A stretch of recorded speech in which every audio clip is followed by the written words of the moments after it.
ओम नमो भगवते वासुदेवाय। अतः 300 अध्याय। देह गेह में आसक्त पुरुषों की अधोगति का वर्णन। श्री कपिल देव जी कहते हैं, माता जी, जिस प्रकार वायु के द्वारा उड़ाए जाने वाला मेघ समूह उसके बल को नहीं जानता, उसी प्रकार यह जीव भी बलवान काल की प्रेरणा से भिन्न भिन्न अवस्थाओं तथा योनियों में भ्रमण करता रहता है, किंतु उसके प्रबल पराक्रम को नहीं जानता। जीव सुख की अभिलाषा से जिस जिस वस्तु को बड़े कष्ट से प्राप्त करता है, उसी उसी को भगवान काल विनष्ट कर देता है, जिसके लिए उसे बड़ा शोक होता है। इसका कारण यही है कि यह मंदमती जीव अपने इस नाशवान शरीर तथा उसके संबंधियों के घर, खेत और धन आदि को मोहवश नित्य मान लेता है। इस संसार में यह जीव जिस जिस योनि में जन्म लेता है, उसी उसी में आनंद मानने लगता है और उससे विरक्त नहीं होता। यह भगवान की माया से ऐसा मोहित हो रहा है कि कर्मवश नारकी योनियों में जन्म लेने पर भी वहाँ के विष्टा आदि भोगों में ही सुख मानने के कारण उसे भी छोड़ना नहीं चाहता। यह मूर्ख अपने शरीर, स्त्री, पुत्र, ग्रह, पशु, धन और बंधु बांधवों में अत्यंत आसक्त होकर उनके संबंध में नाना प्रकार के मनोरथ करता हुआ अपने को बड़ा भाग्यशाली समझता है। इनके पालन पोषण की चिंता से इसके संपूर्ण अंग जलते रहते हैं, तथापि दुर्वासनाओं से दूषित हृदय होने के कारण यह मूढ़ निरंतर इन्हीं के लिए तरह तरह के पाप करता रहता है। उल्टा स्त्रियों के द्वारा एकांत में संभोग आदि के समय प्रदर्शित किए हुए कपटपूर्ण प्रेम में तथा बालकों की मीठी मीठी बातों में मन और इंद्रियों के फंस जाने से गृहस्थ पुरुष घर के दुख प्रधान कपटपूर्ण कर्मों में लिप्त हो जाता है। उस समय बहुत सावधानी करने पर यदि उसे किसी दुख का प्रतिकार करने में सफलता मिल जाती है, तो उसे ही वह सुख सा मान लेता है। जहाँ तहाँ से भयंकर हिंसा वृत्ति के द्वारा धन संचय कर यह ऐसे लोगों का पोषण करता है जिनके पोषण से नरक में जाता है। स्वयं तो उनके खाने पीने से बचे हुए अन्न को ही खाकर रहता है। बार बार प्रयत्न करने पर भी जब इसकी कोई जीविका नहीं चलती, तो यह लोभवश अधीर हो जाने से दूसरे के धन की इच्छा करने लगता है। जब मंद भाग के कारण इसका कोई प्रयत्न नहीं चलता और यह मंद बुद्धि धनहीन होकर कुटुंब के भरण पोषण में असमर्थ हो जाता है, तब अत्यंत दीन और चिंता आतुर होकर लंबी लंबी सांसें छोड़ने लगता है। इसे अपने पालन पोषण में असमर्थ देखकर वे स्त्री, पुत्र आदि इसका पहले के समान आदर नहीं करते। जैसे कृपण किसान बूढ़े बैल की उपेक्षा कर देते हैं, फिर भी इसे वैराग्य नहीं होता। जिन्हें इसने स्वयं पाला था, वे ही अब इसका पालन करने लगते हैं। वृद्धावस्था के कारण इसका रूप बिगड़ जाता है, शरीर रोगी हो जाता है, अग्नि मंद पड़ जाती है, भोजन और पुरुषार्थ दोनों ही कम हो जाते हैं। वह मरणोन्मुख होकर घर में पड़ा रहता है और कुत्ते की भांति स्त्री पुत्र आदि के अपमान पूर्वक दिए हुए टुकड़े खाकर जीवन निर्वाह करता है। मृत्यु का समय निकट आने पर वायु के उत्क्रमण से इसकी पुतलियां चढ़ जाती है। श्वास प्रश्वास की नलिकाएं कफ से रुक जाती है।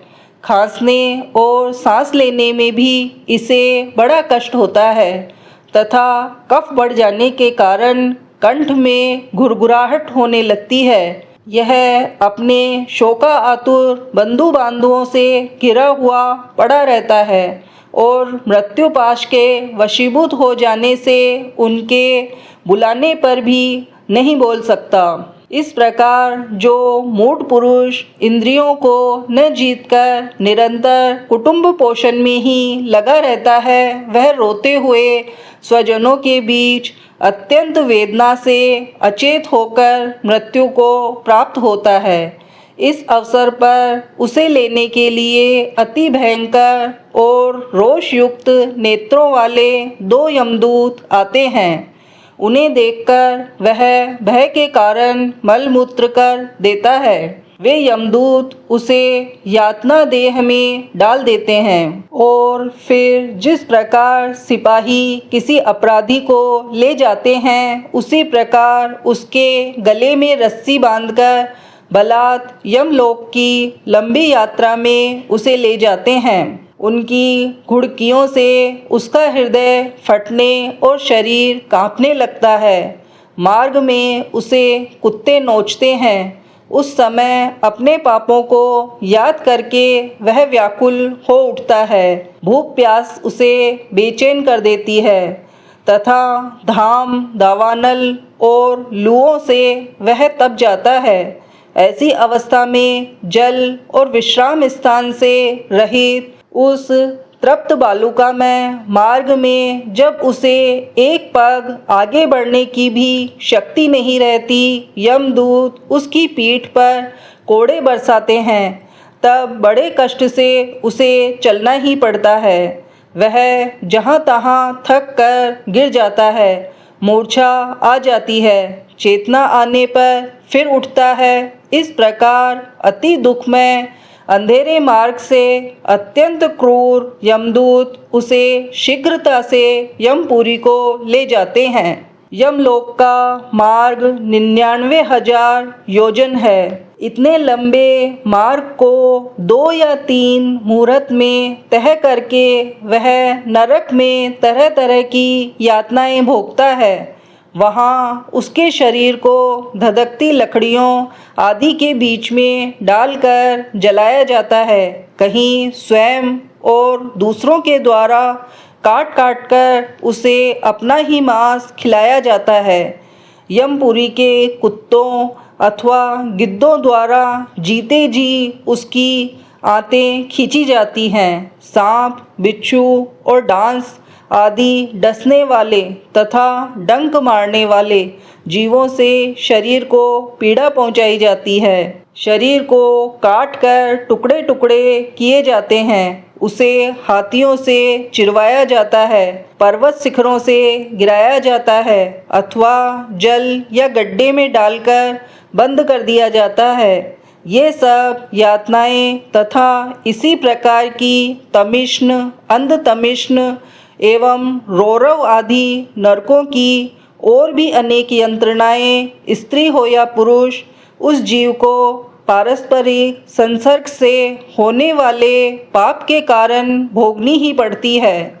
माताजी, कुछ लोगों का कहना है कि स्वर्ग और नरक तो इसी लोक में है, क्योंकि जो नारकी यातनाएं हैं वे यहाँ भी देखी जाती हैं। इस प्रकार अनेक कष्ट भोगकर अपने कुटुंब का ही पालन करने वाला अथवा केवल अपना ही पेट भरने वाला पुरुष उन कुटुंब और शरीर दोनों को यहीं छोड़कर मरने के बाद अपने किए हुए पापों का ऐसा फल भोगता है।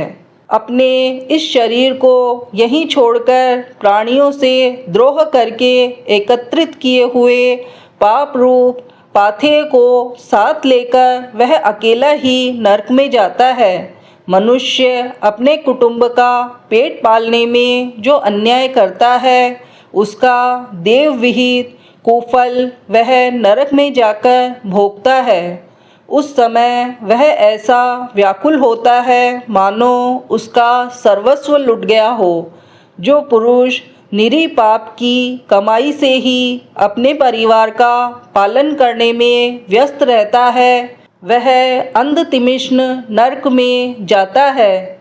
जो नरकों में चरम सीमा का कष्टप्रद स्थान है। मनुष्य जन्म मिलने से पूर्व जितनी भी यातनाएं हैं तथा सूकर कुकर आदि योनियों के जितने कष्ट हैं उन सबको क्रम से भोगकर शुद्ध हो जाने पर वह फिर मनुष्य योनि में जन्म लेता है।